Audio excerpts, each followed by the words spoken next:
राजधानी रे पथ उत्सव इन्फोसिटी शिखरचंडी रास्तार पथ उत्सव में सामिल होती राजधानीवासी नाच गीत झोटी जोग स्केटिंग आदि भिन्न भिन्न क्रीड़ा और कौशल प्रदर्शन सांगक पौराणिक नाटकर झलक देखा मिली। भगवान नृसिंह राजा हिरण्यकश्यप और प्रहलाद भूमिका कुनि कुनि पिला माने नाटक परिवेषण कर विभिन्न स्कूल कॉलेज सांगक विभिन्न क्रीड़ा अनुष्ठान कलाकार और एसएचजी पथ उत्सव में भाग नहीं।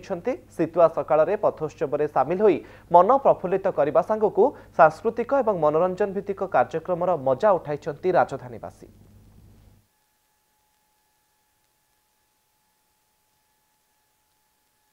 राजधानी पथोत्सव मजा ने राजधानीवासी तेज यार भितर शिखरचंडी इन्फोसिटी भितर जो पथोत्सव देखा मिली अनन्य कला संस्कृति गंजाम लोक नृत्य आज बर्तमान राजरास्ता देखा मिली। तेरे ये प्रहलाद नाटक तथा राजा नाटक बोली गंजाम कहुए आपड़ देखिपे जो दर्शक रही से भाव में उपभोग कर राजा नाटक एवं राजा नाटक किभली भाव में हुए कौन तार कहानी रही ही दर्शाऊँगी वर्तमान जो पथोत्सव प्रहलाद नाटक निहत भाव में राजा हिरण्यकश्यप किभली भाव में बारंबार दंड देउथिले प्रहलाद को किभली हिरण्यकश्यप कथा न मानी प्रहलाद विष्णु को आराधना करुले तारी कहानी रही।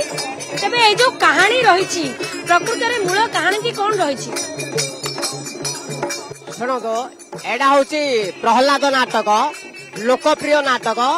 एडा हूँ जलंतर राजा लिखिले प्रहलाद हूँ शिव भक्त आउ हिरण्य हूँ प्रहलाद हूँ विष्णु भक्त आउ हिरण्य हूँ शिव भक्त एणुक बाबू पुओ भितर झगड़ा तेणुक बापा पुओ को बुझाऊँ पुओ बापा कथा शुणुनी पुओ बापा कहूँ पुत्र को जे तू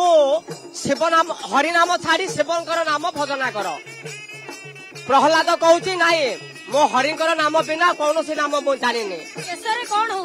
एक्चुअली हूँ एटा हूँ आज्ञा नृसिंह पुराण आउ विष्णु केसरी पुराण आर चरित्र हेले आर सर्वश्रेष्ठ शेष प्रहलाद को दंड दब बारंबार प्रहलाद को दंड दब से भगवान दंड सह न करी सर्वशेष अवतार हे भगवान नरसिंह अवतार हे चतुर्थ अवतार नरसिंह अवतार होते नरसिंह अवतार हिरण्य को विदारण करते। यार भीतर जो कहानी रही वर्तमान युवपीढ़ी जानवर आवश्यकता रही तेणु ए कहानी जरिया पिला ये शिखुंट जानुंट जो लोक मैंने देखुं आ भितर भी छोट पिलाटा को ट्रेनिंग दिया से माने कलाटा जमी बस्थित रही आमर ओडिशा भितर विख्यात हम आप बोलिक शिक्षादान हेले भी कहुची केते पिला आपण को पाखरे शिक्षादान आमर वर्तमान आमर टीम भितर 17 जन अच्छु ए प्रहलाद नाटक 17 जन मेंबर दरकार पड़ुची। लोक मन रे भी बसा बांधी रही से कहानी से पौराणिक कहानी जहाँ को लेकिन नाटक प्रहलाद नाटक होती